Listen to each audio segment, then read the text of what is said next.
Here's a rundown on some of our Alaska news for this Tuesday morning, May 2nd, 2017.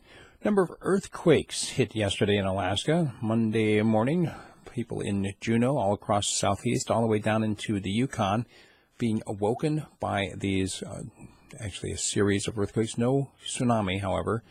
And there are also a number of earthquakes that hit on Sunday all the way out to Kodiak.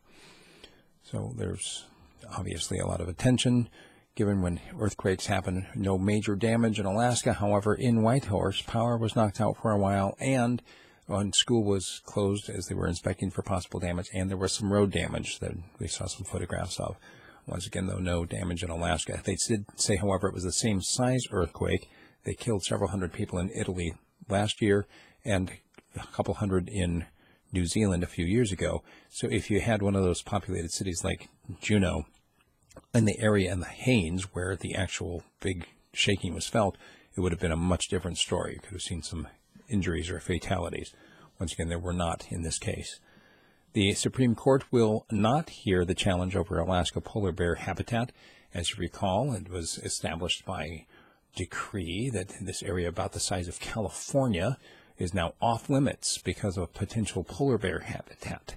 Even though one judge tossed it out and said this, you can't prove that this is actual polar bear habitat or is even suitable for doing so. And yet another court overturned that, and now the Supreme Court said, no, we're not going to touch it. So basically, Alaska is stuck not being able to develop this area because somebody else thinks the polar bears might want to live there.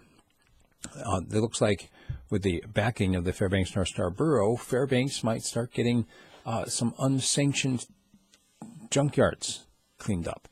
A lot of loaded language in that. The whole idea of defining a junkyard with the word junk, it is a completely flexible word. It could mean anything from a vehicle to a bag of trash.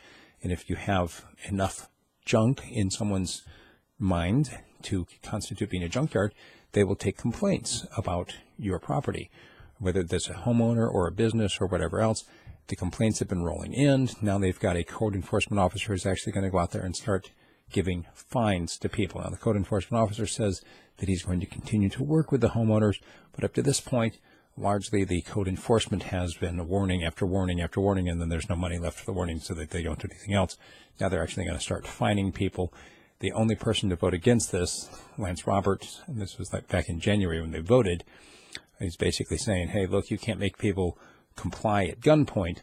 And now the rest of the borough is basically saying, yes, you can. The next hearing is coming up this week to talk about tightening up that definition of junk.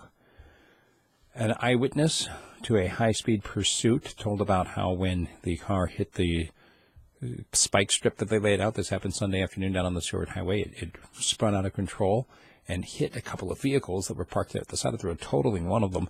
And then the guy just kept on driving, made it another 20 miles before the law enforcement caught up to him. In Anchorage, they're weighing a new law to combat what they're calling nonstop dog barking. This is basically right now they have a 5-minute rule with an exception if you are a dog musher or have applied for the exception. And basically right now they've got doggy daycares, people who have 4 or more dogs, not necessarily a musher. They're going to tighten it up and make it so that it's a musher-only allowance. So that if you have a musher in your neighborhood, he will be able to have his dogs bark for 20 minutes at a time, but your next door neighbor would not. And once again, it's about exceptions and licensing. Out of the 330 some licensed businesses only to have nonstop barking, only about 37 of them are actually mushers. Caution being urged for people doing cleanup around the state. When you see needles, make sure that you pick them up with gloved hands, not with tongs, because you don't want them dropping out of your hand or out of your tongs and causing a stick. And, of course, if you do get stuck, however you're handling the needles, make sure you treat it with soap and water and go see a healthcare professional. And lastly, there's salmon permit slides are sharing, and those for halibut and black cod are up. So basically, it looks like even though the forecast for salmon is good because of last year's slump, right now the permits are down. There's a lot more news we don't have time for in this video. Make sure you check out my website, radiofreespeech.com. Paid subscribers get a 30 to 40-minute version delivered directly to their email inbox. It's an audio form so you can listen to it on your iPod on your way to work. Check it out, radiofreespeech.com.